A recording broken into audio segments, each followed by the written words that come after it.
Meni siyobheka our verse of the day this morning. Sibona ukuthi liphi verse esivuka ngalo namhlanje kuseni. Verse of the day on Mega Grace Hour. Our verse of the day this morning is found in the book of Ephesians 6 verse 10. Iverse lethu namhlanje Ephesians 6 verse 10 elokugcina Qinani eNkosini nasemandleni ayo amakhulu.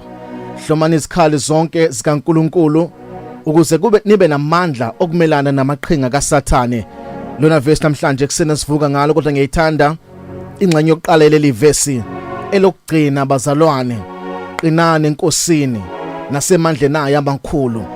Elokugcina bazalwane siphethe isonto Qinani eNkosini nasemandleni ayo amakhulu. uPaul uthi mayigoqa lencwadi yabase Efesu uthi angikwazi ukubhala lencwadi bese ngiyayiqeda engazange ngibatshelele abazalwane ukuthi abaqine eNkosini.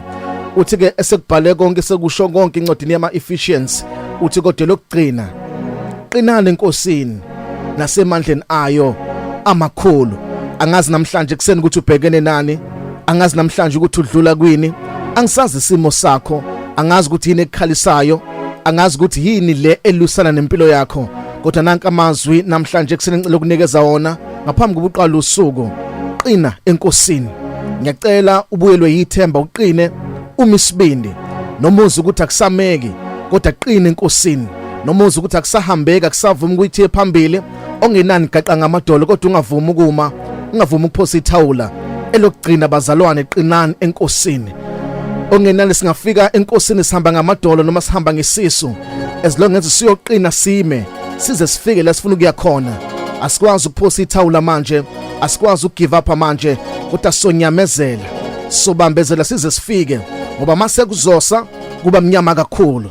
Elokugcina bazalwane Qinani eNkosini nasemandleni ayo amakhulu.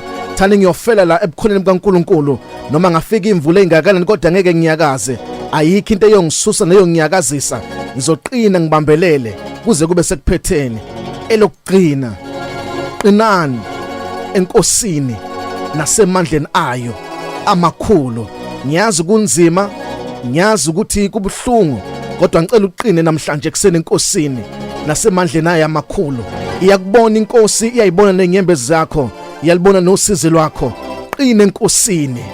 Nyamezela sekuzosa khona la inkosi ekuyisa khona. Ngicela ubambelele, ungayeki ukuthandaza, ungayeki ukudumisa uNkulunkulu. Elokugcina abazalwane Qinani eNkosini nasemandleni ayo amakhulu. Bambelela uzwa ukuthi akusavumi, uthandaza uzwa ukuthi amazwi omthandaza wasaphumi. Qinani eNkosini nasemandleni ayo amakhulu. Abantu abayophumelela nabayonqoba, abantu abazoqina bazobekezela. Bethi inkosi kunzima kodwa ngiyabekezela, inkosi kubuhlungu kodwa ngizobambelela. Elokugcina abazalwane